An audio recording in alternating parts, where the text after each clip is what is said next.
ये जो आपको पर्चा दिया है हमने, उसको थोड़ा आप फुर्सत में ध्यान से पढ़िएगा। ये आया है एक मध्य प्रदेश का लैंड पूलिंग एक्ट, जिस एक्ट के अंतर्गत बिना सहमति के और बिना मुआवजे के सरकार ने एक विधेयक पारित किया है अभी 3 महीने पहले कि आपकी जमीन वो ले सकती है। उसमें आपकी सहमति भी नहीं चाहिए उन्हें, न वो आपको मुआवजा देगी। और कहते हैं उस विधेयक में ये लिखा है कि 50% जमीन हम विकसित करके आपको लौटा देंगे। अब विकसित करके लौटाएंगे इसका कोई परिभाषा नहीं है। कब लौटाएंगे, नंबर एक, कहाँ देंगे। लैंड पूलिंग का अर्थ होता है जैसे 2 बीघा आपकी है, 20 बीघा मेरी है, 4 बीघा इनकी है, सबका एक पूल बना लेंगे, मतलब सबका एक समूह बना लेंगे। उस पूरे समूह की ऐसी 10,000 एकड़ जमीन, विशेष करके उज्जैन की बात कर रहा हूं मैं, उज्जैन के सिंहस्थ क्षेत्र में 17 गांव आते हैं। उन 17 गांव की 10,000 एकड़ जमीन पे सरकार ने काम भी चालू कर दिया है। वहां के किसानों से जमीनें लेने की प्रक्रिया चालू कर दी है, उनको नोटिस दे दिए हैं, उन पे दबाव बना रही कि आप जमीन हमें सौंपो। अब मेरी जमीन है 2 बीघा यहां पर, अब कहो विकसित करके वो 5 साल बाद, सरकारी योजनाओं के हाल तो अपन जानते हैं कि अब कितने बुरे रहते हैं, कब पूरी होंगी कि नहीं होंगी, कैसे होंगी। कोई कोर्ट में चला गया तो अटक जाएगी। तो मेरी तो 2 बीघा जमीन चली गई, आज मेरी दाल रोटी खत्म। 2 बीघा जमीन आपने मेरे से ले ली, मैं अब करूंगा क्या? अब मजदूरी करना मेरी मजबूरी हो गई। अब वो जो 2 बीघा जमीन है उसमें से 1 बीघा सरकार लौटाएगी, कब लौटाएगी, कहाँ लौटाएगी, किस रूप में लौटाएगी, कोई ठिकाना नहीं है। तो ऐसा खतरनाक एक्ट सरकार लेके आई है। और उसका जो पूरा का पूरा केंद्र है अभी वर्तमान में, वो है उज्जैन। आप सभी लोगों में से अधिकांश लोग उज्जैन गए होंगे बाबा महाकाल के दर्शन करने। सिंहस्थ का जो क्षेत्र है वो नोटिफाइड क्षेत्र है। उसमें क्या होता था, 12 साल में एक बार जब सिंहस्थ लगता था तो सरकार उनकी जमीन लेती थी किसानों की साल भर के लिए, 2 फसलों का मुआवजा देती थी और सिंहस्थ पूरा होने के बाद उनको लौटा देती थी। एकदम सीधा सरल फार्मूला था। और उन्हीं 17 गांवों के किसान भाई सारे महात्माओं के डेरे में गल्ला पहुंचाते थे, दूध पहुंचाते थे, दही पहुंचाते थे, घी पहुंचाते थे। इतने श्रद्धावान वो लोग हैं। स्वाभाविक है कि 12 साल में कुंभ जैसा आयोजन, सिंहस्थ जैसा आयोजन हो रहा है, तो आप हम भी यही करते हैं, महात्माओं की सेवा करते हैं। तो दूध, दही, घी, गल्ला, अनाज, दाल, चावल सब वो 17 गांव के किसान देते थे। और अब सरकार जबरिया उनसे जमीन ले रही है इस नाम पे कि हम इस जमीन को विकसित करेंगे और पक्का निर्माण करके देंगे। अब पहली बात तो है, साधु बाबाओं के जो डेरे रहते हैं वो तंबू में लगते हैं, क्योंकि वहां हम भक्ति करने जाते हैं, वहां कोई होटल पे मौज मस्ती करने नहीं जाते। अब वहां पे सरकार चालू करना चाहती है अलग अलग टाइप के होटल, अलग अलग टाइप के व्यापार।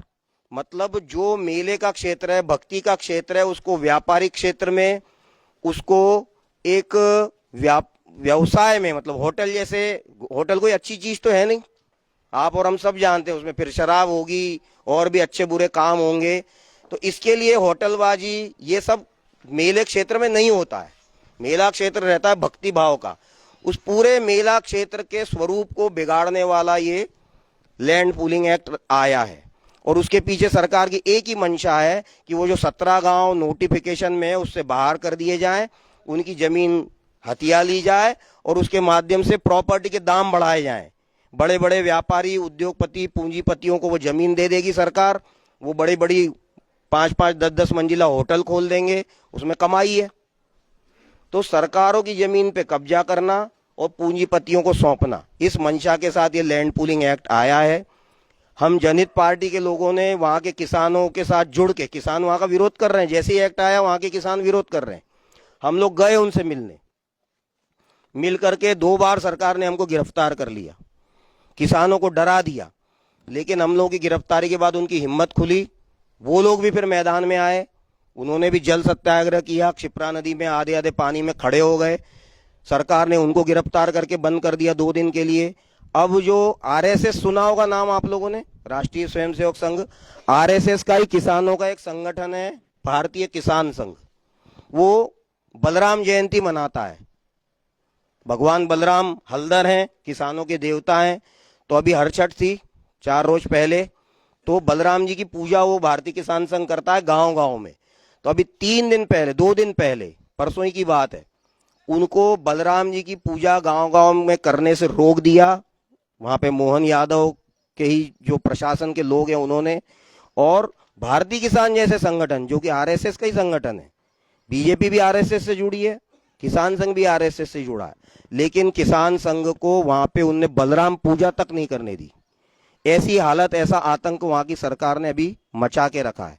और इसीलिए हम आप लोगों से मिलने आए हैं कि लैंड पूलिंग एक्ट ये खतरनाक है।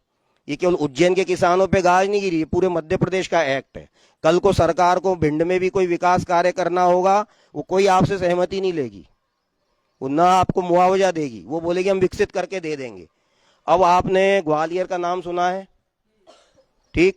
अब काउंटर मैग्नेट सिटी है वहां, पिछले 20 साल से साड़ा ने बना के रखी है।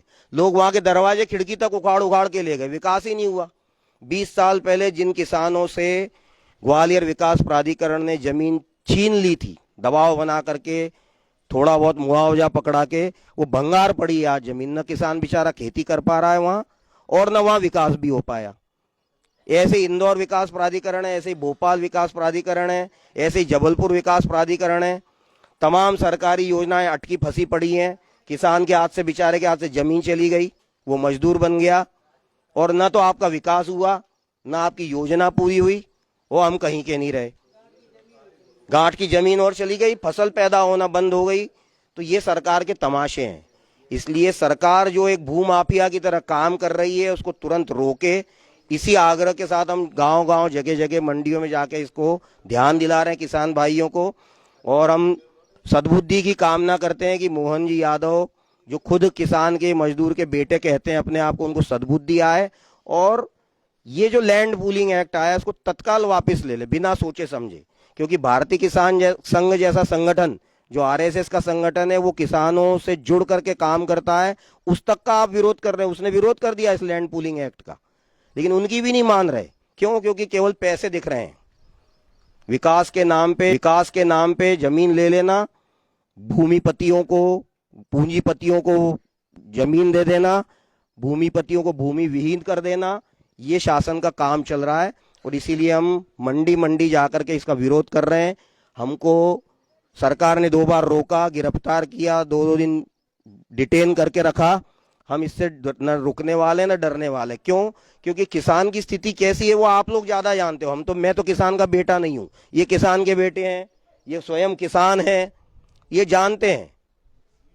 मतलब आप ट्रॉली लेके चले, बारिश आ गई, आपकी फसल की कीमत एक झटके में आधी रह जाती है, एक झटके में। ये तो आप ही पीड़ा जानते हो इस बात की। आसमान खुला हुआ है, घर से चले 25 किलोमीटर दूर से, छोटी सी एक बदरी आ गई, रास्ते में बारिश हो गई, आपकी फसल आधे दाम की हो गई एक झटके में। तब उसका दर्द कौन समझ सकता है? वो किसान ही समझ सकता है।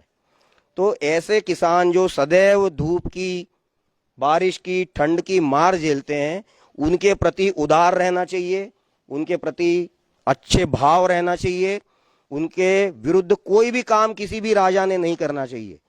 तो यही हमारा आग्रह रहेगा मोहन यादव जी की सरकार से कि सद्बुद्धि लाए, किसानों के पक्ष में खड़े हों, किसानों की पीड़ा समझें, किसानों के लिए वार्तालाप करके उनके हित में जो फैसले हो वो लें। इसीलिए हम आए। आप पर्चा पढ़िए और पर्चा पढ़ करके इससे जुड़िए, समझिए, और इसको मत, ऐसा मत मानिए कि ये उज्जैन में है, कल को ये दिक्कत हमारे यहाँ आने वाली आई। मध्य प्रदेश का एक्ट है ये, कोई उज्जैन का एक्ट नहीं है। Madhya Pradesh land pooling act 2025 पूरे मध्य प्रदेश की है। तो इतना ही हम ध्यान दिलाने आए थे। आशा है आप लोग पढ़ेंगे, समझेंगे, और लोगों तक, जो नौजवान हैं, इस पर्चे को व्हाट्सएप पे डालिए, औरों को समझाइए, औरों से चर्चा करिए। भारत माता की वंदे वंदे। जय जवान, जय जवान।